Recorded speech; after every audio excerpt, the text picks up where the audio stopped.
Praise the lord. నేటి దిన వాగ్దానం. మనము యుక్తముగా ఎలాగూ ప్రార్థన చేయవలనో మనకు తెలియదు గాని ఉచ్చరింప శక్యము కాని మూలుగులతో ఆ ఆత్మ తానే మన పక్షముగా విజ్ఞాపనం చేయుచున్నాడు. రోమా 8:26. నీతిమంతుని విజ్ఞాపన బహు బలముగలదై ఉండును. మనము యేసుక్రీస్తుని రక్తం ద్వారా నీతిమంతులుగా తీర్చబడ్డాము. కాబట్టి నీ ప్రార్థనలకు విలువలేదని అనుకోకు. కొన్ని ప్రార్థనలకు జవాబు రాకపోయినా లేక ఆలస్యమైన దిగులు పడకు.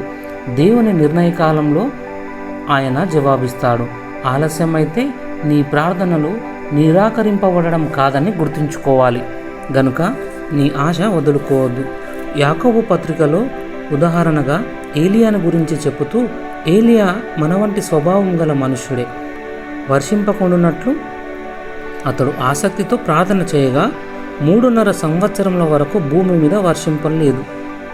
అతడు మరలా ప్రార్థన చేయగా ఆకాశము వర్షమిచ్చెను, భూమి తన ఫలమిచ్చెను. మనం జాగ్రత్తగా ఆలోచిస్తే మన ప్రార్థన ఒక క్రొత్త రూపును సంతరించుకోవాలని మనకు అది అర్థమవుతుంది. ప్రార్థన. ఓ తండ్రి, నాలో నూతన ప్రార్థనాత్మను ఉంచమని కోరుచున్నాను.